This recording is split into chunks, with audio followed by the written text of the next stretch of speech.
بسم اللہ الرحمن الرحیم۔ اس کہانی کی راویہ ایک خاتون مبلغہ ہیں جو کہ قصیم شہر میں غسل میت ڈپارٹمنٹ کی بھی رکن ہیں۔ وہ کہتی ہیں کسی مدرسے کی مڈل لیول کی ایک طالبہ کا انتقال ہو گیا۔ اس بچی کی عمر ابھی تھوڑی ہی تھی اور وہ جوانی کی دہلیز پر قدم رکھ رہی تھی۔ اس کا نام نوف تھا۔ جب اس کی وفات ہو گئی تو اس کی ماں اور بہنیں اسے میرے پاس لائیں تاکہ میں اسے غسل دوں اور کفن پہناؤں۔ شدت غم سے اس کی ماں کا رو رو کر برا حال تھا۔ وہ اپنی بیٹی سے چمٹی ہوئی تھی اور اس سے جدا ہونے کا نام ہی نہیں لے رہی تھی۔ میں نے بڑی مشکل سے اسے علیحدہ کیا اور غسل خانے کا دروازہ بند کر دیا تاکہ اسے اچھے طریقے سے غسل دے سکوں۔ میں نے جب اس کے چہرے سے کپڑا ہٹایا تو میں ششدر رہ گئی۔ اللہ کی قسم، اس کے چہرے سے نور کی شعائیں جیسے اٹھ رہی تھیں، جیسے نجف کی خوب تیز روشنی ہے۔ میں اس کے نورانی چہرے کی تبانی دیکھ کر ورطہ حیرت میں ڈوب گئی۔ میرے پاس غسل کے لیے جو بھی لڑکیاں لائی جاتی تھیں، ان میں سے کچھ نارمل کیفیت میں ہوتیں، کسی کا چہرہ مرجھایا ہوا ہوتا تھا اور بعض سے ناگوار بو محسوس ہوتی تھی، مگر اس لڑکی کا معاملہ الٹ تھا۔ اس کا چہرہ تو روشنی میں دمک رہا تھا۔ دوران غسل میں نے دیکھا کہ محسوس ہو رہا تھا اس کے دائیں اور بائیں ہاتھ کی شہادت کی انگلی بھی اٹھی ہوئی لگتی تھی، جیسے تشہد میں اٹھائی جاتی ہے۔ میں نے کہا ہو نہ ہو یہ ایک پاکیزہ سیرت لڑکی ہے جسے اللہ نے اس کے کسی عمل صالح کی وجہ سے عزت و تکریم سے نوازا ہے۔ مجھے اس کی خوش قسمتی پر رشک آیا۔ میں نے اس کی ماں اور بہنوں کو خوشی کی مٹھاس میں ڈوبی قدر بلند آواز میں بلایا اور دروازہ کھول دیا۔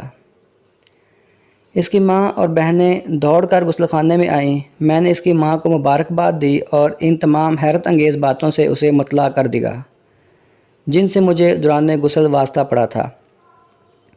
اس کی ماں نے اپنے تمام مادرانہ جذبات نشاور کرتے ہوئے اس کی پیشانی کو چومتی رہی اور بالخصوص اپنی بیٹی کی نماز کی پابندی کا تذکرہ کیا۔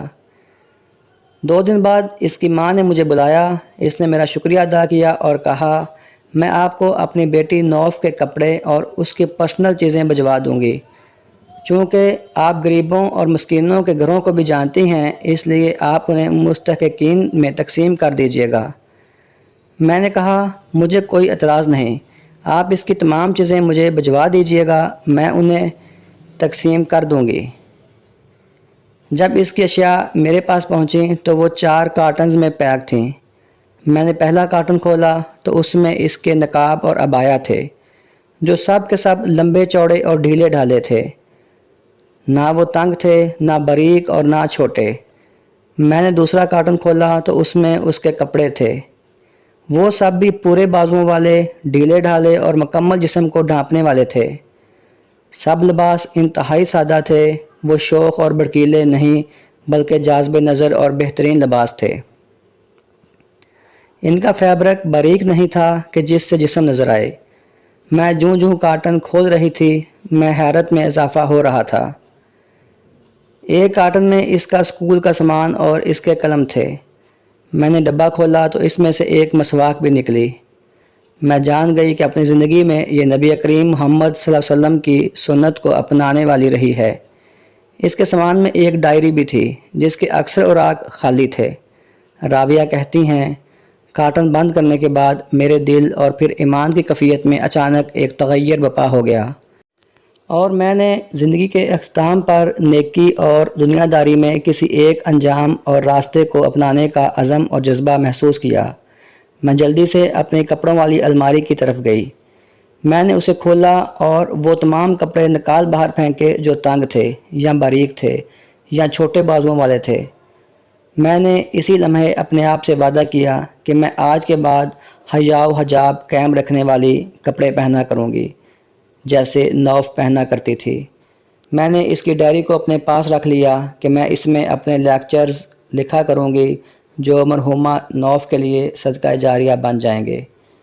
وہ مبلغہ کہتی ہیں میں نے نوف کو فون کیا اور اسے اس ماڈرن ازم کے دور میں بھی اپنی بیٹی کو مکمل اسلامی لباس پہنانے پر مبارکباد دی۔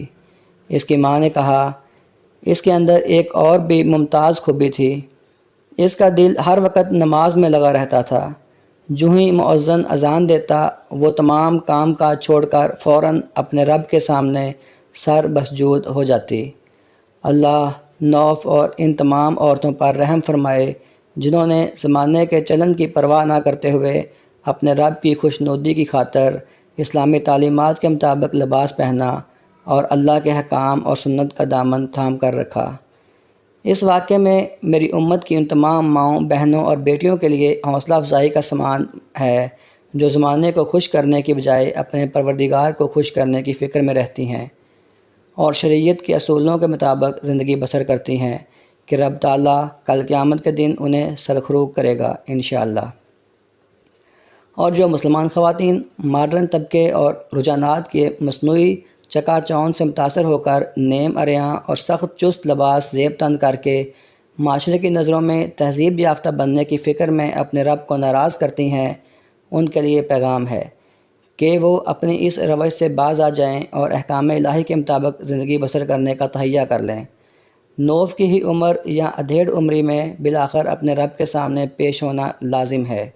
اللہ تعالی ہمیں دین کو سمجھنے اور اس پر عمل کرنے کی توفیق عطا فرمائے۔ اسی میں دینوی اور اخروی کامیابی ہے۔ آمین ثم آمین۔